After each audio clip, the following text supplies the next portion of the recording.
Bapak Ibu tahu apa yang harus dibaca oleh seorang calon sultan?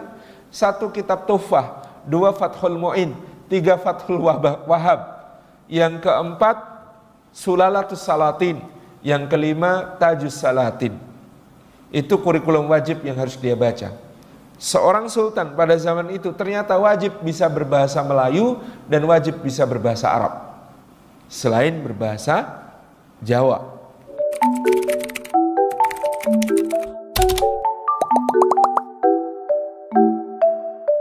Pada fajar, waktunya subuh, tanggalnya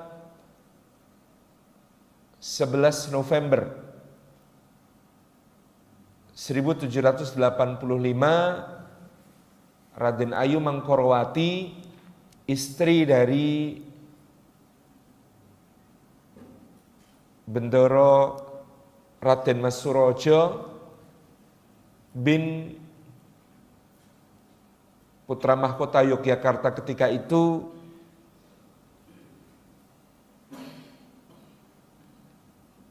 Bendoro Raden Mas Sundoro bin raja yang sedang bertahta saat itu, Sri Sultan Hamengkubuwono ke-1, melahirkan seorang putra yang langsung disambut oleh kakek buyutnya, sang raja Sri Sultan Hamengkubuwono pertama, dengan timangan yang sangat mesra, dan beliau beri nama anak yang lahir ini sebagai Bendoro Raden Mas Mustohar. Kata Mustohar dalam bahasa Arab artinya orang yang memperjuangkan kesucian. Sang kakek buyut Sultan Hamengkubuwono pertama menyerahkan bayi itu kepada istrinya tercinta Ratu Ageng Tegalrejo, kemudian berkata, "Mbok Ratu, cicitmu ini kelak akan memberi kerusakan kepada Belanda jauh lebih besar daripada yang pernah aku lakukan selama Perang Giyanti." Inilah firasat sang kakek buyut tentang cicitnya.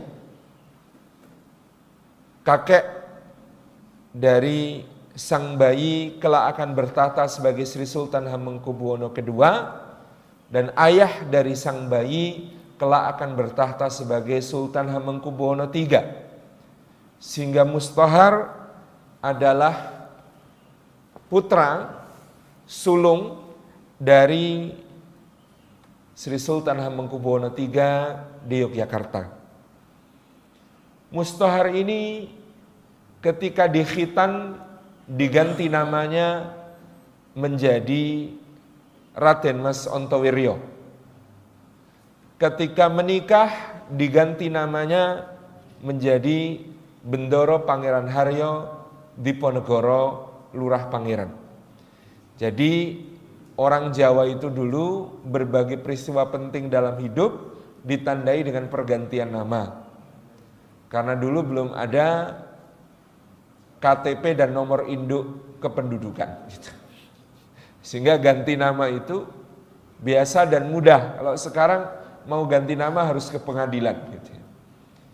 Kalau dulu memang setiap peristiwa milestone dalam hidup itu ditandai dengan pergantian nama. Jadi nama lahirnya Mustohar, namanya setelah dikhitan Ontowiryo, namanya sesudah menikah Diponegoro.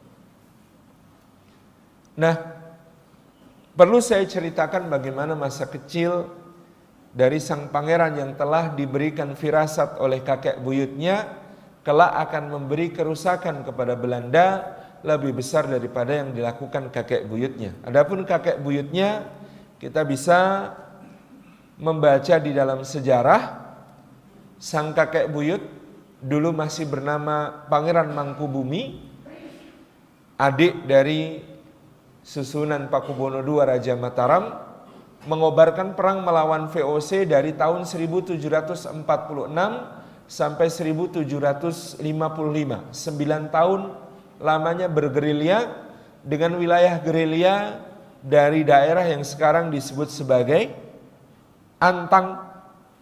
Antang itu sekarang disebut Ngantang, Malang, Kabupaten Malang, sampai wilayah yang hari ini disebut sebagai Dayeuh Luhur, Banyumas. Itu wilayah gerilya Pangeran Mangkubumi. Dalam pertempuran yang berlangsung selama 9 tahun itu, Gubernur Jenderal Baron van Imhoff mati terkepung di Benteng Ungaran pada tahun 1751. Kemudian seorang panglima andalannya VOC bernama Mayor de Klerk tewas di pertempuran Sungai Bogowonto.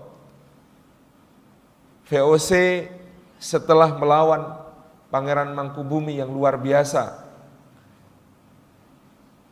daya rusaknya terhadap pemerintahan kolonial VOC pada saat itu menuju kepada kebangkrutannya sehingga akhirnya dibubarkan pada 31 Desember 1799. Jadi kalau kita mau membayangkan seperti apa kerusakan yang dibuat oleh kakek buyutnya, inilah Perang Giyanti. Perang Giyanti berakhir dengan seorang Turki Utsmani bernama Syarif Besar Syekh Ibrahim yang diminta Belanda untuk menjadi juru runding menaklukkan hati Pangeran Mangkubumi supaya mau berdamai. Karena dibujuk dan ditawari gelar sebagai sultan resmi dari Turki Utsmani, maka Pangeran Mangkubumi mau menghentikan perang, memperhatikan pula bahwa rakyat sudah terlalu menderita oleh peperangan. Kemudian ditandatangilah pada 12 Februari 1755 sebuah perjanjian yang disebut sebagai Perjanjian Giyanti. Perjanjian Giyanti ini membagi dua kerajaan Mataram menjadi apa yang hari ini disebut sebagai Kasunanan Surakarta dan Kesultanan Yogyakarta. Dengan Pangeran Mangkubumi menjadi sultan di Yogyakarta dengan wilayah kekuasaan membentang dari Japan, Mojokerto di timur sampai dengan daerah yang disebut sebagai Jabarangkah, wilayah yang hari ini berada di sekitar Pekalongan, Tegal, Brebes. Ini wilayah yang hari itu disebut sebagai Kesultanan Yogyakarta. Bapak Ibu yang dirahmati Allah, kerusakan yang diramalkan dalam tanda kutip oleh Sri Sultan Hamengkubuwono pertama yang akan ditimbulkan oleh Pangeran Diponegoro kepada Belanda itu terwujud dalam Perang Jawa yang berkobar antara tahun 1820 sampai 1830. Meskipun anak-anak sekolah biasanya bercanda itu perang paling singkat berlangsung sehabis maghrib dari 18.25 sampai 18.35 menit. Pada aslinya perang ini berlangsung selama 5 tahun. Daya rusaknya seperti apa? Dalam perang 5 tahun yang dikobarkan oleh Pangeran Diponegoro itu, Belanda kehilangan 15.000 serdadunya. 8.000 serdadu Eropa dan 7.000 serdadu Huptruppen. Bahkan jumlah serdadu Belanda yang tewas dalam perang Napoleon di Eropa pun tidak sebanyak itu. Jadi jumlah serdadu Belanda yang tewas selama perang Diponegoro jauh lebih besar dari jumlah serdadu Belanda yang tewas selama perang Napoleon di Eropa. Anggaran yang dikeluarkan oleh Belanda untuk menghadapi Diponegoro selama 5 tahun jumlahnya kira-kira 20 juta gulden. 20 juta gulden itu gambarannya seperti apa? Dihabiskan dalam 5 tahun itu gini, Belanda itu mendapatkan penghasilan dari tanah jajahannya seluruhnya, bukan cuma Nusantara pada saat itu, tapi juga Sri Lanka, Madagaskar gitu ya. Kemudian beberapa tanah di Afrika dan beberapa wilayah di Amerika. Total pendapatan Belanda pada tahun-tahun itu dari tanah jajahannya, semua tanah jajahan per tahun hanya 2 juta gulden. Itu artinya kalau 20 juta gulden dihabiskan dalam perang 5 tahun, itu pendapatan kerajaan Belanda selama 10 tahun. Kita bisa bayangkan APBN 10 tahun dihabiskan untuk berperang selama 5 tahun. Ini yang menjadi gambaran kerusakan parah yang diderita Belanda. Untuk apa mayoritas dari dana itu? Jadi untuk menaklukkan Pangeran Diponegoro itu antara tahun 1827 sampai 1830, 3 tahun terakhir perang, Kolonel Frans David Kochius, wakil tertinggi Panglima Kerajaan Belanda di Nusantara, menerapkan apa yang disebut sebagai stelsel benteng, disetujui oleh Panglima tertinggi Jenderal Hendrik Marcus de Kock. Dan berapa jumlah benteng yang dibangun untuk membuat Pangeran Diponegoro takluk? 280 benteng, membentang dari Kertosono di timur sampai Cilacap di barat. Jadi kita bisa bayangkan untuk menaklukkan seorang Diponegoro perlu dibangun 280 buah benteng untuk menyekat-nyekat wilayah gerilyanya agar terputus satu sama lain, agar logistik-logistik terputus, agar pergerakan tentara dari satu tempat ke tempat lain bisa diputus. Karena kerusakan yang diberikan oleh Pangeran Diponegoro kepada pemerintah kolonial Belanda itu, ada satu negara di Eropa yang berhutang budi kepada Pangeran Diponegoro, karena tanpa Diponegoro dia tidak akan merdeka. Nama negara ini Belgia, Pak. Kenapa Belgia bisa merdeka? Belgia ini dulu adalah Belanda Selatan. Dia dikuasai oleh Belanda, tapi mayoritas penduduknya orang Flam berbahasa Perancis. Maka dia punya nasionalismenya sendiri, hendak membebaskan diri dari Belanda. Begitu perang Diponegoro terjadi, Stadtholder Willem Frederik yang kemudian menjadi Raja Willem I dari Belanda kehabisan anggaran untuk berperang di Belgia, maka Belgia berhasil melepaskan diri dari penjajahan Belanda. Ini yang terjadi. Nah, kerusakan yang luar biasa itu tentu juga memberi kerusakan kepada tanah Jawa sendiri. Sekitar 200.000 penduduk Jawa menjadi korban selama perang, dan lebih dari 3 juta penduduk terkena dampak dari peperangan yang sangat dahsyat itu, baik kehilangan anggota keluarga maupun juga kehilangan berbagai harta benda, termasuk lahan-lahan persawahannya. Peperangan ini luar biasa dahsyat, dan apa yang dilakukan Diponegoro inilah yang kata para sejarawan menjadi tendangan bola salju menuju kemerdekaan Indonesia. Jadi kenapa dulu di awal-awal kemerdekaan itu Pangeran Diponegoro ini menjadi begitu populer? Kita kalau lihat mata uang ORI, Oyang Republik Indonesia pertama itu, nominal tertingginya selalu sampai tahun 1950-an akhir, nominal tertinggi selalu diberi gambar wajah Pangeran Diponegoro. Kemudian berbagai acara kenegaraan selalu dihiasi background lukisan Pangeran Diponegoro. Kemudian acara-acara ormas besar, terutama ormas Islam dari Nahdlatul Ulama, Muhammadiyah maupun yang lainnya, itu kalau bikin acara backgroundnya selalu ada gambar wajah Pangeran Diponegoro. Karena pada masa itu difahami betul Pangeran Diponegoro ini menendang bola salju yang akan membesar menjadi kemerdekaan. Logikanya Pangeran Diponegoro berperang, Belanda bangkrut.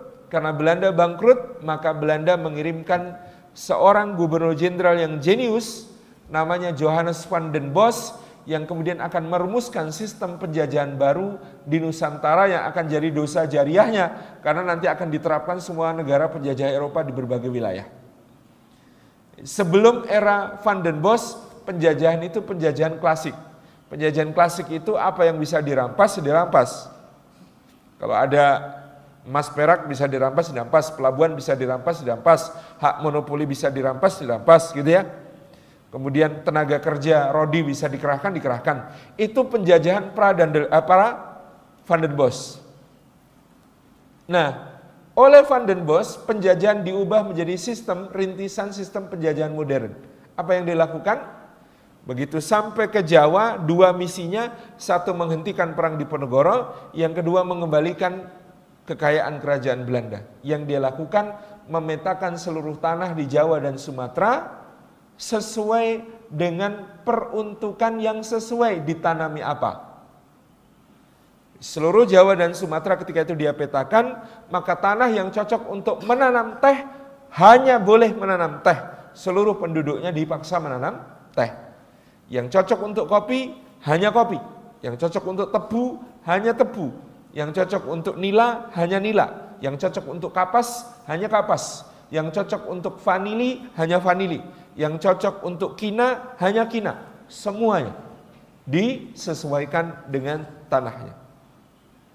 Kebijakan Van den Bosch, tanam paksa, berlangsung selama beberapa dekade untuk dicatat supaya kita tahu gambarannya seperti apa kekayaan Belanda dari tanam paksa. Di tahun 1870 dihitung bahwa 40 per tahun pertama tanam paksa menghasilkan pendapatan untuk kerajaan Belanda itu 850 juta gulden. 850 juta gulden, sehingga di tahun 1870 Belanda adalah negara kecil di Eropa dengan cadangan devisa terbesar, mengalahkan Inggris, mengalahkan Prancis, mengalahkan Spanyol, mengalahkan Denmark, dan mengalahkan semua negara kaya lain di Eropa. Ini yang dinikmati Belanda selama 40 tahun pertama tanam paksa, 850 juta gulden. Kekayaan ini menimbulkan tanda tanya, seperti apa keadaan masyarakat di wilayah jajahan. Maka muncul kalangan oposisi mengkritisi kebijakan tanam paksa. Pemerintah selalu menutupi dengan mengatakan, lah kita sebagai distributor saja sekaya ini, produsennya tentu lebih kaya. Maksudnya produsennya para petani di Nusantara. Tetapi begitu diadakan penyelidikan, ternyata terungkap bahwa petani di Nusantara sangat merana dan menderita akibat tanam paksa. Di antara buah tulisan yang lahir pada masa itu misalnya Max Havelaar, karya Multatuli, Edward Louis Dekker yang kemudian menjadi seorang wartawan dan meneliti penderitaan petani di Lebak, di Banten akibat tanam paksa. Jadi ini yang terjadi. Karena keprihatinan semakin keras disuarakan di Eropa tentang nasib petani tanam paksa, maka lahirlah yang disebut sebagai politik etis, politik balas budi.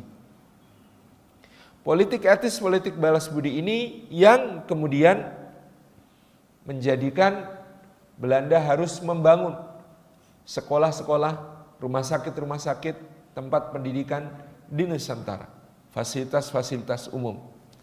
Meskipun dengan curang, pemerintah Belanda ketika itu membatasi akses kepada sekolah, rumah sakit dan lain sebagainya hanya untuk golongan priayi.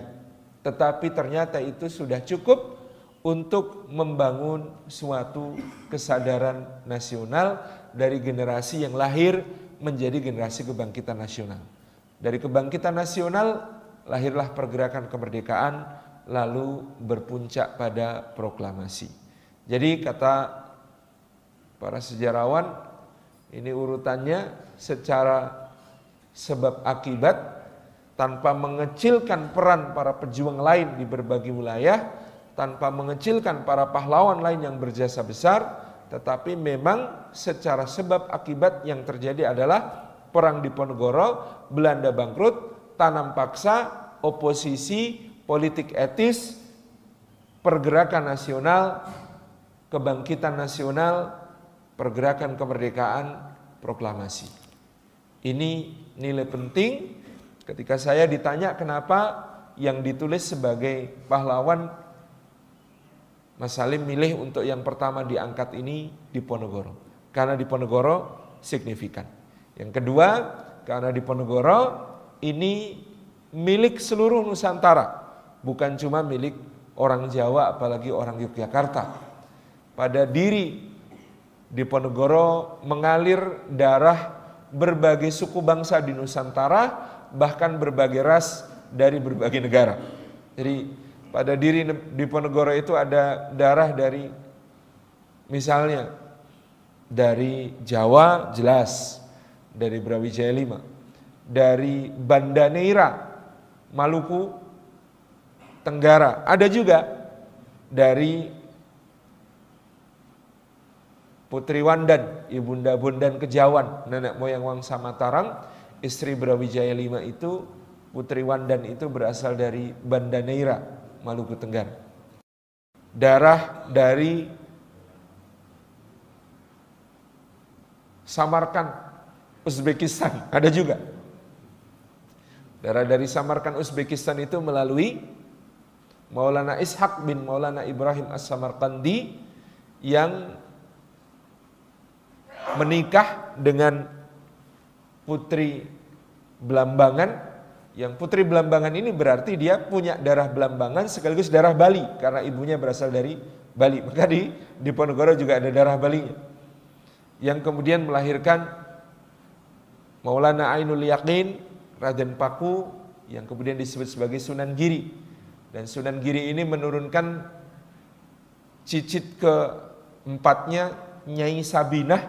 Nyai Sabinah ini adalah istri dari Ki Ageng Pemanahan, Ibunda Panembahan Senopati. Darah dari Mesir ada, dari Syarif Muhammad, ayahanda Syarif Hidayatullah, Sunan Gunung Jati, yang ibundanya, Ibunda Sunan Gunung Jati adalah putri dari Pajajaran, yang kemudian Sunan Gunung Jati menurunkan cucunya Pangeran Ratu, memiliki seorang putri, Putri Pangeran Ratu dinikahi oleh Sultan Agung Hanyokrokusumo dari Mataram, kemudian melahirkan keturunannya sampai sambung sinambung ke Pangeran Diponegoro. Ada darah Mesir, ada darah Sunda di situ. Kemudian ada darah dari Hadramaut dengan ibunda dari Sri Sultan Hamengkubuwono pertama, itu bernama Mas Ayu Tejawati, yang ternyata adalah penjawaan dari nama Arab Nurun Nisa Basyaiban, yang kemudian dinikahi oleh Amangkurat IV dan melahirkan Pangeran Mangkubumi. Ada darah Bima dan Goa dari yang tadi sudah kita sebut Ratu Ageng Tegalrejo, Permaisuri Hamengkubuwono pertama, adalah cucu dari Sultan Bima Abdul Qahir pertama, dari permaisuri yang merupakan putri dari kerajaan Goa Tallo, putri dari Sultan Hasanuddin dari Goa Tallo. Jadi pada diri Diponegoro juga ada darah Bugis dan Makassar. Kemudian dari neneknya Ratu Kedaton, Permaisuri Hamengkubuwono II, ada darah Madura di situ. Kemudian yang lain-lain lagi. Tentu ini bisa dirunut, ada darah Palembang, ada darah Banjar, ada darah Aceh, dan lain sebagainya pada diri seorang Diponegoro, yang ini adalah menjadikan beliau bukan hanya milik orang Jawa, tapi milik seluruh Nusantara. Kenapa saya mengangkat itu? Jadi Ratu Ageng Tegalrejo ini yang merawat Diponegoro sejak kecil di Puri yang disebut sebagai Puri Tegalrejo, yang terletak di sebelah barat laut Keraton Yogyakarta. Sekarang tinggal sisa-sisa dari yang disebut sebagai Puri Tegalrejo, yang pada zamannya ini, untuk Bapak Ibu mendapatkan gambaran apa yang ditinggalkan Pangeran Diponegoro untuk pergi berjuang di jalan Allah. Beliau meninggalkan sebuah puri yang memiliki 700 pelayan. 70 orang diantaranya hanyalah pekatik, tukang mengurus kuda. Jadi yang ngurusin kudanya Diponegoro jumlahnya 70 orang. Kalau begitu kudanya berapa? Banyak. Dan kuda-kudanya adalah kuda-kuda yang berkualitas tinggi, yang seperti dicatat oleh François Reader de Stewart, asistennya, ajudannya Jenderal de Kock, sekaligus menantunya yang mencatat berbagai hal tentang Pangeran Diponegoro selama perang. Kuda-kuda terbaik itu milik Pangeran Diponegoro.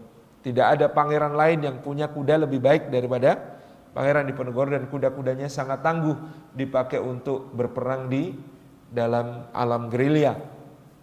Kiai Gentayu itu wamblat katanya, campuran antara kuda Eropa dengan kuda Arab. Kemudian ada Wijaya Copo, Wijaya Kresno, Wijaya Seto, kuda-kudanya bernama seperti itu yang kemudian sangat-sangat berkualitas tinggi.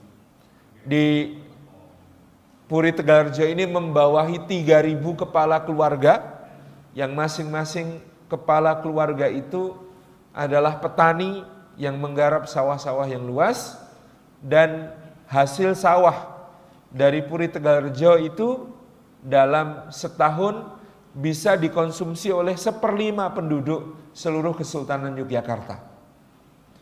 Dan Ratu Ageng Tegalrejo orang yang sangat royal dalam soal membiayai para ulama untuk berangkat haji ke Mekah.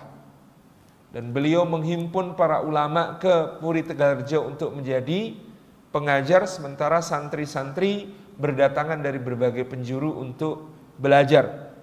Di Puri Tegalrejo disediakan gandok-gandok, ruang-ruang asrama untuk kemudian bermukim yang senantiasa penuh dan ramai oleh para ulama santri dari berbagai wilayah.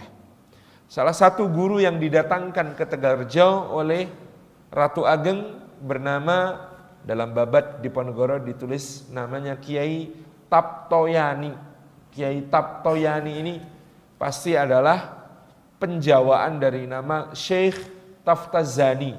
Dikatakan Kiai Taptoyani atau Syekh Taftazani ini berasal dari Minangkabau, sempat mengajar di Perdikan Melangi, sebuah pesantren besar yang didirikan oleh saudara kandung Sri Sultan Hamengkubuwono pertama di wilayah Melangi yang ada di Yogyakarta bagian barat laut sekarang. Jadi sebuah gambaran betapa hidupnya Tegalrejo oleh aktivitas pertanian maupun aktivitas para santri. Ini tempat tumbuhnya Pangeran Diponegoro. Bagaimana kehidupan literasi Pangeran Diponegoro di Puri Tegalrejo? Kita bisa melihat ini sebagai seluruh gambaran betapa kuatnya literasi di Keraton Yogyakarta pada masa itu. Jadi Bapak Ibu yang dirahmati Allah, pada tahun 1812 Sri Sultan Hamengkubuwono II agak gegabah dan beliau terprovokasi untuk berperang melawan Inggris, sehingga Letnan Gubernur Jenderal Thomas Stamford Raffles mengerahkan batalion ke-40 Buckinghamshire yang berkekuatan 40.000 personil untuk mengepung Keraton Yogyakarta, kemudian membombardir Keraton Yogyakarta selama kurang lebih 2 pekan. Maka hancurlah Keraton Yogyakarta, bagian dinding baluarti utara, timur, dan barat nyaris runtuh semuanya, hanya tersisa dinding baluarti wilayah selatan. Kalau Bapak Ibu pergi ke Jogja sekarang mungkin kenal satu tempat yang disebut sebagai pojok beteng. Jokteng itu pojok beteng. Tinggal kita melihat sebuah sudut yang diperlengkapi dengan bastion, itu sudut-sudut benteng baluarti Keraton Yogyakarta, yang dalam Babat diceritakan tinggi bentengnya itu 3,5 meter, tebal bagian atas bisa dilewati kereta. Kemudian dia dikelilingi oleh jagang, parit pertahanan selebar kira-kira 3 meter, dalam 2,5 meter. Jadi Keraton Yogyakarta itu dulunya seperti kastil, gambaran kita tentang kastil Eropa yang dilindungi oleh parit pertahanan dan bentengnya tinggi. Ini yang kemudian terlihat sebelum tahun 1812 ketika kemudian Panglima Tentara Kerajaan Inggris, Kolonel Robert Rollo Gillespie, memimpin penyerbuan ke Keraton Yogyakarta dan kemudian menghancurkan hampir seluruh bagian keraton pada saat itu. Setelah itu pada bulan Juli, awal Juli 1812 terjadi penjarahan besar-besaran oleh para tentara Inggris ke Keraton Yogyakarta.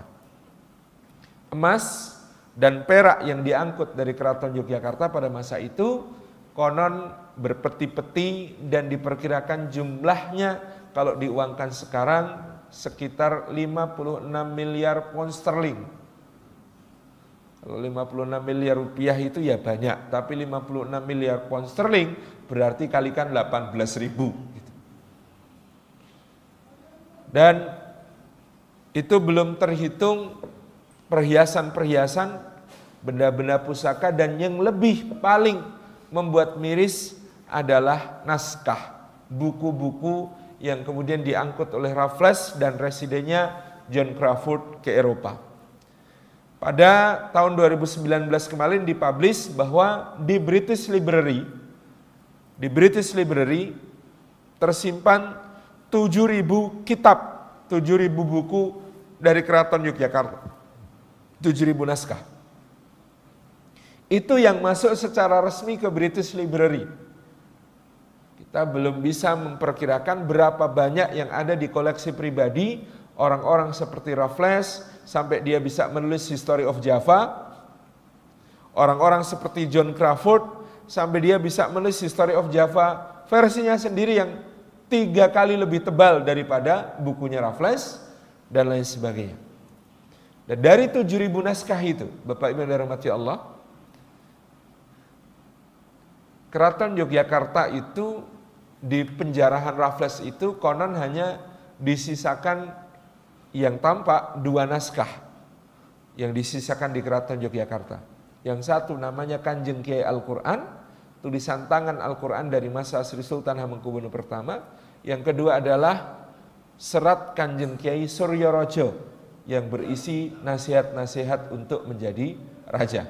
Cuma 2 itu yang tersisa. Maka pada tahun 1815 nasib Keraton Yogyakarta itu sama dengan nasib Baghdad di tahun 1258 saat diserbu oleh Mongol. Di tahun 1258 Sungai Tigris yang mengalir membelah atau mengelilingi kota Baghdad itu airnya berwarna merah kehitaman. Merahnya dari penduduk Baghdad yang disembelih, hitamnya dari air tinta-tinta yang luntur karena semua kitab perpustakaan Baghdad pada zaman itu koleksinya konon 120.000 jilid buku. Kemudian dibuang ke Sungai Tigris dan semuanya hilang. Jadi sejak tahun 1258 itu Daulah Abbasiyah, naungan untuk seluruh dunia Islam, kehilangan referensi peradabannya. Sama dengan apa yang terjadi di Yogyakarta di tahun 1812, Keraton Yogyakarta juga kehilangan referensi peradabannya. Kalau sebuah entitas kehilangan referensi peradaban, ya sesudah itu dia hanya akan tunduk pada yang lebih kuat, yaitu penjajahnya tentang segala hal terkait ideologi, politik, ekonomi, sosial, budaya, dan kesenian. Itu semuanya akan tunduk kepada penjajah. Maka saya berani berasumsi bahwa Keraton Yogyakarta yang kita lihat sekarang sangat berbeda dengan Keraton Yogyakarta yang dilihat oleh Pangeran Diponegoro sebelum diserbu oleh Raffles pada tahun 1812. Satu gambaran kecil. Pangeran Diponegoro menolak berulang kali ketika dinominasikan untuk menjadi Sultan Hamengkubuwono IV, baik oleh ayahnya maupun oleh residen John Crawford. Dia justru menunjuk adiknya Raden Mas Ambiah yang kemudian disebut Raden Mas Ibnu Jarot dan naik tahta sebagai Sultan Hamengkubuwono IV. Diponegoro yang mengawasi pendidikan untuk Sultan muda ini naik tahta usia 10 tahun, meninggal usia 18 tahun, Hamengkubuwono IV ini. Dan dia yang mempersiapkan pendidikannya di Diponegoro. Bapak Ibu tahu apa yang harus dibaca oleh seorang calon sultan? Satu kitab Tuhfah 2 Fathul Mu'in, 3 Fathul Wahab, yang keempat Sulalatus Salatin, yang kelima Tajus Salatin. Itu kurikulum wajib yang harus dia baca. Seorang sultan pada zaman itu ternyata wajib bisa berbahasa Melayu dan wajib bisa berbahasa Arab, selain berbahasa Jawa. Ini yang disiapkan oleh Diponegoro sebagai pendidikan untuk adiknya calon Sultan Hamengkubuwono IV.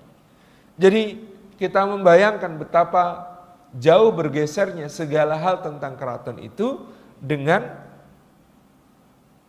apa yang dilakukan oleh Raffles berupa penjarahan tahun 1812. Nah, tahun 2019 kemarin Bapak Ibu, untuk memberi gambaran seperti apa literasi di Keraton Yogyakarta, itu pemerintah Inggris mengembalikan 70 dari 7.000 naskah British Library dari Keraton Yogyakarta. 70 dari 7.000 berapa persen?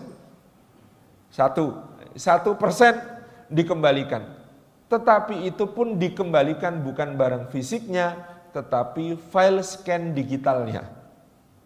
Jadi naskah ini 70 dari 7.000 yang dirampas dikembalikan dalam bentuk digital file.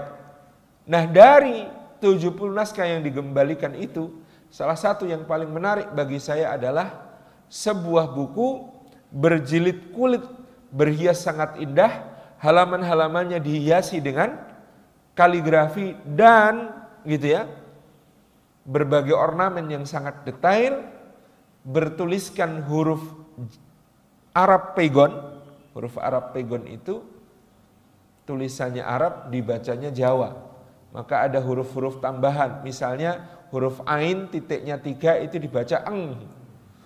Huruf Jim titiknya 3 dibaca Co. Huruf Fa titiknya 3 dibaca Po, P. Jadi ada P, ada C, ada Eng gitu ya. Itu ada di dalam huruf yang disebut sebagai pegon. Huruf itulah yang paling marak digunakan di keraton setelah huruf Jawa pada masa itu, terutama untuk menuliskan naskah-naskah yang terkait dengan keagamaan. Karena itulah sampai sekarang yang melestarikannya adalah negara jiran kita, negara Malaysia, dan mereka menyebut huruf seperti itu sebagai huruf Jawi. Karena memang asalnya dari Jawa, itu makanya disebut sebagai huruf Jawi. Nah, buku ini Serat Menak Amir Ambiah judulnya. Riwayat perjuangan Sayyidina Hamzah bin Abdul Muthalib. Tebalnya 3040 halaman. 3040 halaman. Di halaman persembahan, sang pujangga keraton menuliskan buku ini dipersembahkan untuk Ratu Ageng Tegarjo, nenek buyut yang mengasuh Pangeran Diponegoro. Maka kita menjadi maklum kenapa Pangeran Diponegoro begitu tangguh dan teguh di dalam berperang gerilya, memimpin perlawanan, harus keluar masuk hutan, kelaparan, dalam cuaca yang tidak menentu, sampai beliau hanya dikawal oleh 2 orang ketika terpisah dari pasukannya, menderita malaria tropikana yang parah, gitu ya. Kok bisa tangguh, tetap tidak menyerah, gitu ya. Ini barangkali terinspirasi dari perjuangan Sayyidina Hamzah, yang saya membayangkan itu tiap menjelang bobok Diponegoro kecil itu dibacakan Serat Menak Amir Hamzah oleh nenek buyutnya kepada beliau. Jadi ini yang kemudian terjadi pada zaman itu. Dan Bapak Ibu yang dirahmati Allah, Diponegoro muda setelah neneknya meninggal rajin berkelana ke berbagai pesantren, tanah pendidikan Islam, dan berguru kepada ulama-ulama di berbagai tempat. Selama berkelana itu beliau memakai nama Syekh Abdurrahim. Nah, beliau ini sering berkelana, beliau kalau berkelana menggunakan nama Syekh Abdurrahim. Dan beliau berhasil membangun sebuah jejaring yang luar biasa di kalangan para santri di berbagai wilayah yang membentang, terutama di wilayah yang hari ini disebut sebagai Ponorogo, Madiun, kemudian Surakarta, Yogyakarta, Bagelen, Banyumas. Ke wilayah-wilayah inilah terutama nantinya pengikut-pengikut Pangeran Diponegoro setelah beliau ditangkap itu menyebar.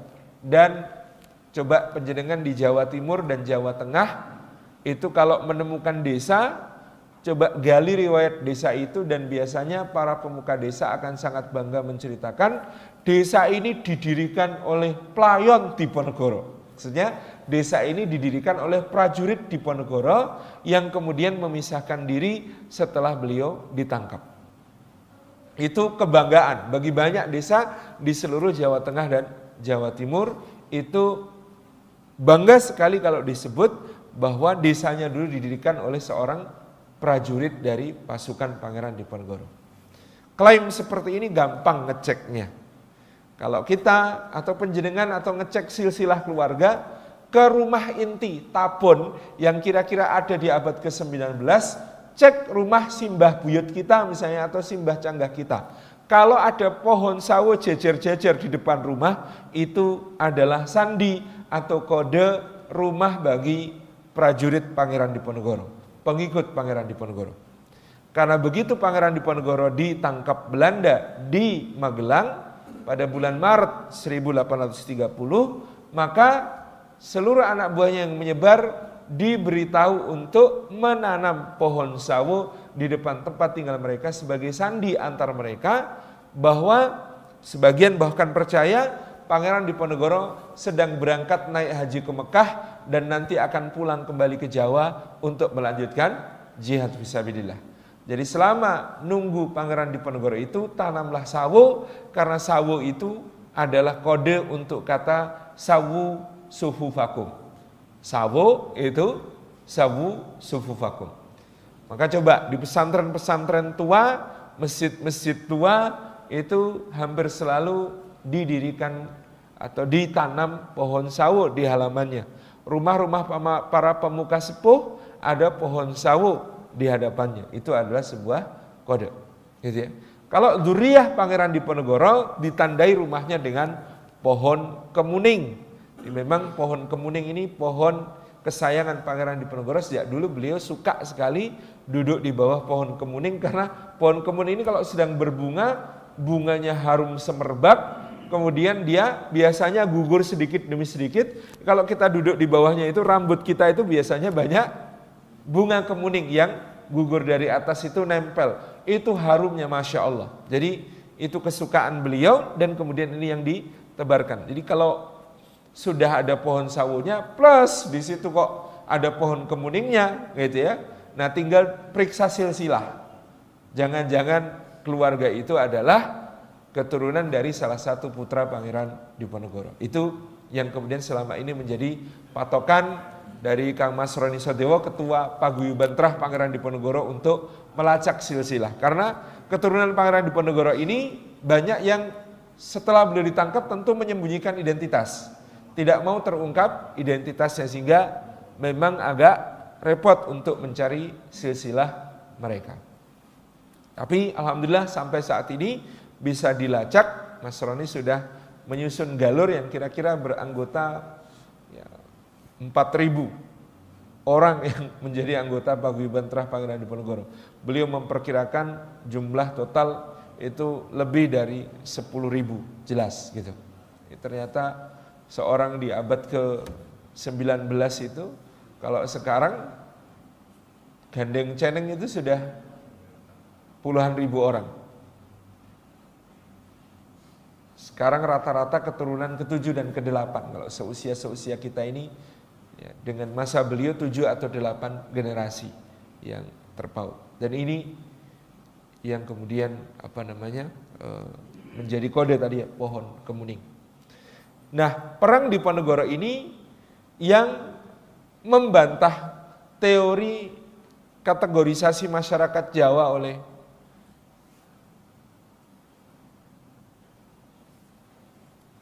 siapa itu? Santri Priyayi Abangan,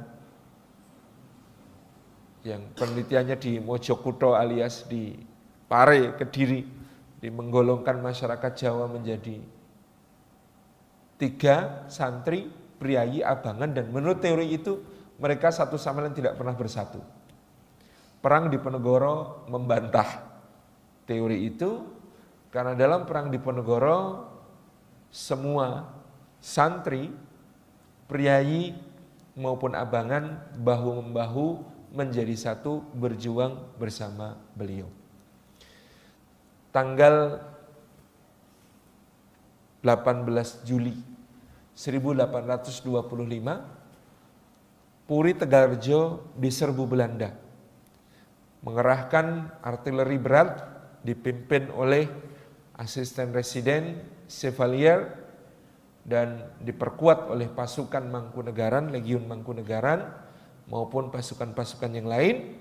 Puri Tegalrejo runtuh pada 18 Juli 1825 itu. Termasuk masjid yang dibangun oleh Pangeran Diponegoro ini terbakar.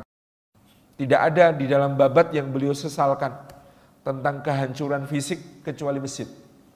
Jadi beliau purinya, istananya hancur, itu nggak ada keluhannya. Di babat itu nggak ada mengeluh tentang purinya yang hancur. Satu-satunya yang beliau mengeluh itu tentang masjid. Ya Allah, saya membangun masjid untuk memuliakanmu, tetapi mereka menghancurkannya. Itu, cuman itu saja. Yang lain nggak ada. Pendoponya yang sangat indah Puri Tegalrejo runtuh, beliau nggak cerita.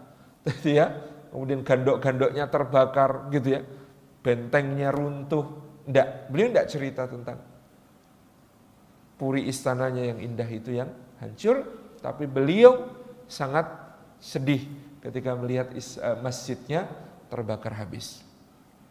Beliau meloloskan diri dengan menjebol tembok sebelah barat Puri Tegalrejo. Jebolan tembok itu sekarang direstorasi ulang. Sebenarnya sudah hancur. Sekarang direstorasi ulang sehingga teman-teman bisa melihat tembok sebelah barat Tegalrejo itu jebol, bolong. Disitulah dulu Pangeran Diponegoro keluar, kemudian menaiki kudanya Kiai Gentayu, kemudian bergerak ke arah barat menuju Sungai Bedok, kemudian menyusur ke selatan menuju ke Selarong. Ini yang dilakukan oleh Pangeran Diponegoro. Beberapa hari berikutnya di Selarong itu sudah berkumpul kira-kira 30 pangeran. Ada yang putra Hamengkubuwono I, putra Hamengkubuwono II, putra Hamengkubuwono III. Itu ada lebih dari 30 pangeran bergabung bersama Diponegoro. Beserta tentu saja ke bawah berbagai pangkat bangsawan. Jadi Tumenggung gitu ya, Bupati Lebet, Bupati Nayoko gitu ya, Bupati Monco dan lain sebagainya. Ini banyak sekali yang bergabung. Para bangsawan, priayi ini konon muncul istilahnya zaman Sultan Agung. Disebut priayi itu karena singkatan dari Poro Yayi. Karena Sultan Agung itu kalau menjadikan orang lain sebagai orang dekat itu biasanya dinikahkan sama adiknya. Misalnya Pangeran Pekik, penguasa Surabaya itu oleh beliau dinikahkan dengan adiknya Ratu Wandansari, sehingga kemudian ya, itulah yang disebut priayi, Poro Yayi, karena dipanggil Yayi, adik gitu. Nah, ini disebut priayi. Para bangsawan ini banyak sekali yang bergabung dengan Pangeran Diponegoro. Demikian pula dari kalangan santri, ada di hari ketiga di Selarong itu sudah bersama dengan Pangeran Diponegoro, kira-kira menurut catatan Peter Carey 300 ulama dari berbagai tingkatan. Dari kiai pengulu, kiai, haji, syekh. Itu jumlahnya 300 orang beserta seluruh penderek-pendereknya. Di jejaring ulama bergerak dengan begitu cepat dan mengumpulkan 300 lebih ulama beserta santri-santrinya bergabung ke Tegalrejo. Abangan lebih-lebih rakyat yang bergabung dengan Pangeran Diponegoro bukan cuma rakyat yang taat agama, tetapi juga yang abangan, bahkan bukan cuma abangan, karena laskarnya Diponegoro ada yang disebut sebagai Laskar Wong Durjono. Apa itu Laskar Wong Durjono? Laskar Wong Durjono itu kalau sekarang preman-preman kampung, preman-preman desa, itu bergabung dengan beliau. Yang menarik karena memang preman-preman ini, wong Durjana ini, dulu di zaman Hamengkubuwono II, mereka adalah pejabat-pejabat desa. Ya ada yang cari, ada yang lurah, ada yang jogoboyo, ada yang macam-macam. Di masa Hamengkubuwono IV, di bawah pemerintahan Patih Danurejo IV, yang sangat membenci Pangeran Diponegoro, meskipun kecilnya adalah teman mengaji, dan yang mengusulkan dia menjadi patih pun Diponegoro, tapi kemudian menjadi sangat benci kepada Pangeran Diponegoro ini, gitu ya. Itu mereka dipecat habis-habisan, digantikan oleh orang-orangnya Danurejo IV. Maka yang semula pejabat berubah menjadi wong Durjana ini. Nah, inilah yang kemudian juga bergabung dengan Pangeran Diponegoro. Banyak sekali. Dan kemarin ada sebuah portal yang menulis Pangeran Diponegoro xenofobia anti Tionghoa. Ini dusta besar, karena kemudian kita bisa salah mencocokkan bahwa banyak pula orang Tionghoa yang bergabung di dalam barisan Pangeran Diponegoro. Tentu bahwa yang bergabung dengan penjajah ada, dan karena itu menjadi sasaran serangan gitu dari anak buahnya Pangeran Diponegoro, ya wajar gitu ya. Karena memang Tionghoa itu pada saat itu ada yang banyak yang bekerja sebagai pemungut pajak, penarik cukai yang kemudian sangat dianggap menyengsarakan rakyat. Dan juga mereka terlibat dalam perdagangan candu, menjadi perusak berbagai rumah tangga, sehingga Raden Ayudakusumo dari Ngawi itu memimpin gitu ya, razia terhadap orang Tionghoa selama perang Diponegoro, karena saking bencinya kaum wanita ini kepada kaum Tionghoa yang menjadi pedagang dan pemasok candu untuk masyarakat kelas bawah yang sangat merusak.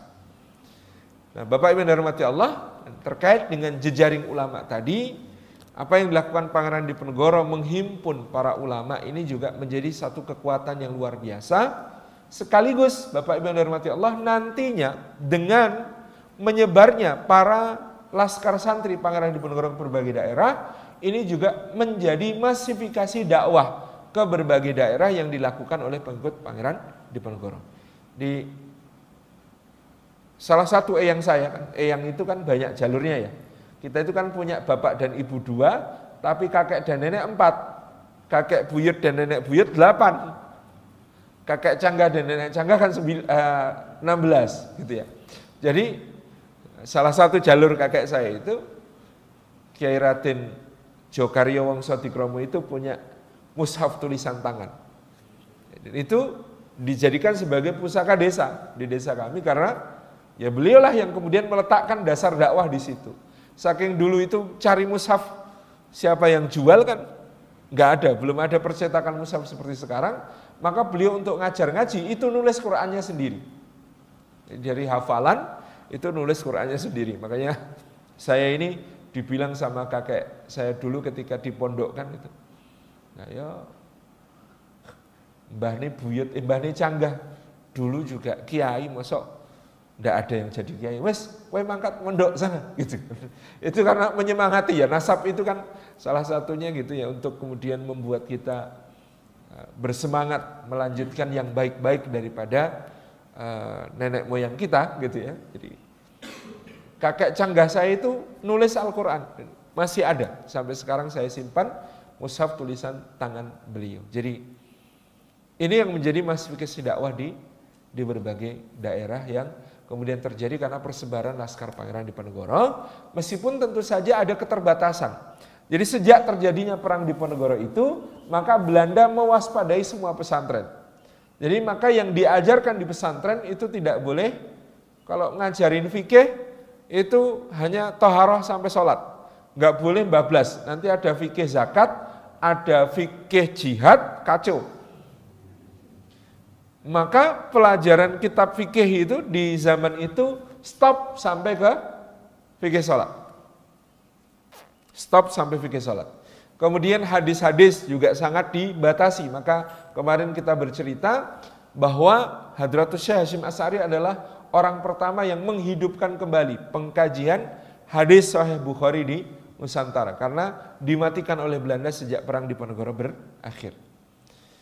Dan keterbatasan itu lebih-lebih di keraton. Jadi tahun 1831 ditandatangani perjanjian Klaten oleh Patih Danurjo IV dan Patih Sosrodiningrat dari Surakarta dengan residen Belanda Van Ness dan McGillivray, yang kemudian salah satu klausulnya penghapusan pengadilan agama. Dulu ada Mahkamah Al-Kabirah yang disebut sebagai pengadilan Surambi. Pengadilan syariah itu berkedudukan di Serambi Masjid Ageng di masing-masing keraton di Yogyakarta maupun Surakarta. Tetapi sejak perjanjian Klaten 1831 maka pengadilan syariah ini Mahkamatul Kabirah dihapuskan. Ini di antara kehilangan yang besar. Tetapi tadi masifikasi dakwah terjadi, termasuk yang dibuang ke berbagai daerah itu juga menjadi cikal bakal dakwah. Termasuk misalnya yang semula dibuang karena menyerah, Sentot Prawiro Dirjo misalnya dikirim ke Minangkabau untuk memerangi orang-orang Padri di bawah pimpinan Tuanku Imam Bonjol. Sentot ini pemuda ketika dibuang usianya masih 18 tahun, di panglima termuda di pasukannya Pangeran Diponegoro sampai pangkat Alibasah, pangkat tertinggi itu Alibasah, itu jenderal, gitu ya. Di bawahnya ada Basah, itu kolonel, gitu ya. Di bawahnya ada Angadullah, Aga Daulah, gitu ya, mayor. Di bawahnya ada Sa'dullah. Sa'dullah ini mungkin apa ya, kapten, gitu ya. Sa'dullah itu, Dullah itu kapten. Jadi Alibasah Sentot Prawiro itu ketika memerangi Padri, dia kaget. Nah, musuhnya takbir. Wah, kok musuhnya takbir gitu kan? Akhirnya dia memerintahkan anak buahnya untuk tidak mau memerangi Padri, pemogokan. Akhirnya oleh Belanda dia dibuang ke Bengkulu, dan Bengkulu menjadi tempat dakwahnya Sentot Alibasah Prawiro sampai meninggal. Saya ketemu keturunannya Sentot Alibasah Prawiro ini, salah satu cirinya orangnya tinggi-tinggi. Jadi dari banyak teman yang saya kenal sebagai keturunannya Sentot Prawiro itu rata-rata tingginya di atas 180. Ada yang sedang di London, di Inggris, ada teman yang jadi dosen UI gitu ya. Itu semuanya tinggi-tinggi. Itu turunannya Sentot. Kalau keturunannya Pangeran Diponegoro itu sangat bervariasi. Dari yang paling tinggi sampai yang paling pendek-pendek. Ya, Mas Roni itu kan sampai pada diguyoni, kalau Pangeran Diponegoro itu ukurannya sak Mas Roni, itu memang sulit ditangkap. Kenapa? Bersembunyi di balik pohon cemara aja nggak kelihatan gitu. Karena saking kecilnya.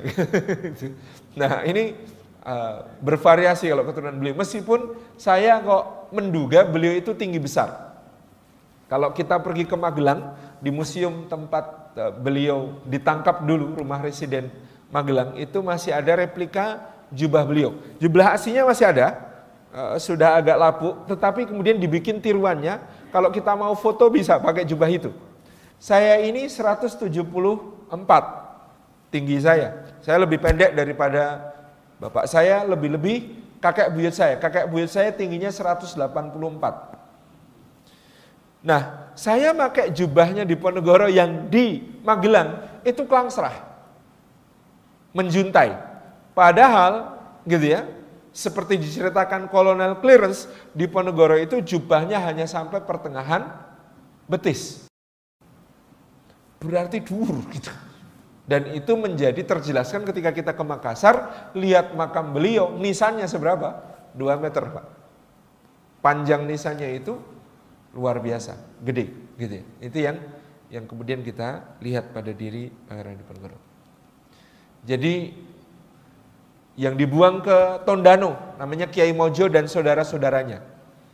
Itu melahirkan komunitas dakwah di Sulawesi yang disebut sebagai Jawa Tondano, Jaton. Orang Jaton intinya terdiri dari 4 marga. Karena dulu Kiai Mojo itu dibuang bersama 83 pengikut atau 63 pengikut, ada beda catatan di situ. Nah, masing-masing nanti menurunkan marga-marganya sendiri, tapi marga intinya 4. Marga Mojo itu diturunkan oleh Kiai Ghazali bin Kiai Mojo, anak beliau.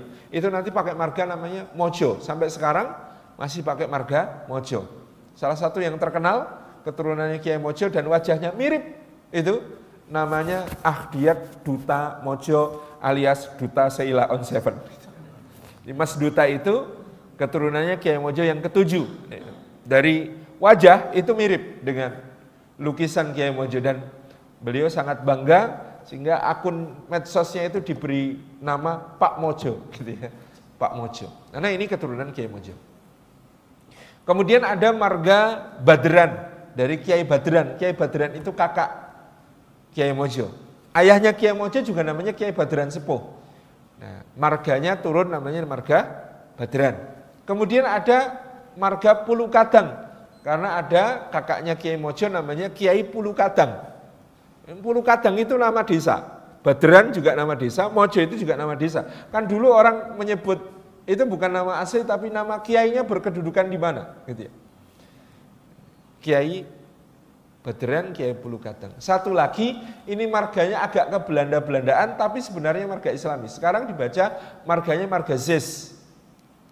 Padahal aslinya itu namanya dulu Sis bin Kasan Besari. Sis itu seperti nama putranya Nabi Adam alaihissalam, itu nama Arab. Sis bin Kasan Besari, tapi karena salah tulis pakai Z gitu ya, sampai sekarang dibacanya marga Zis gitu. Padahal itu aslinya marga Sis bin Kiai Kasan Besari, adiknya Kiai Mojo. Jadi kemanapun para ulama ini menyebar, mereka membawa dakwah dan inilah salah satu yang menjadi kekuatan Pangeran Diponegoro, termasuk putra-putra beliau. Putra beliau yang bernama Pangeran Diponegoro Anom dibuang ke Sumenep, kemudian punya putra di situ diberi nama Diponegoro II, sehingga teman-teman di Sumenep yakin Pangeran Diponegoro itu tidak ditangkap. Orang sakti tidak bisa ditangkap, katanya. Makanya di Sumenep itu ada makamnya Diponegoro, tapi ternyata setelah kita telisik di keluarga itu adalah Pangeran Diponegoro II bin Diponegoro Anom bin Pangeran Diponegoro, cucu. Nah, Pangeran Diponegoro II kemudian dibuang juga ke Ambon. Di Ambon kemudian putrinya itu menikah dengan dua marga Arab. Di putri-putrinya Pangeran Diponegoro Anom alias di sana dikenal sebagai Pangeran Abdul Majid itu menikah dengan marga Assegaf dan marga Al-Jufri. Jadi sekarang di keluarga Trah Pangeran Diponegoro itu ada yang habaib karena marganya Al-Jufri dan Assegaf. Itulah kenapa kalau di Solo ada sekolah Islam Diponegoro, itu sekolahnya Habib-Habib. Gitu ya.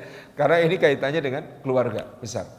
Jadi banyak tempat mereka menebarkan berbagai risalah dan dakwah dan inilah salah satu peran luar biasa dari Pangeran Diponegoro. Terima kasih, saya kira itu yang kita sampaikan kajian pada pagi hari ini. Saya kembalikan kepada imam kita, pembawa acara kita. Assalamualaikum warahmatullahi wabarakatuh.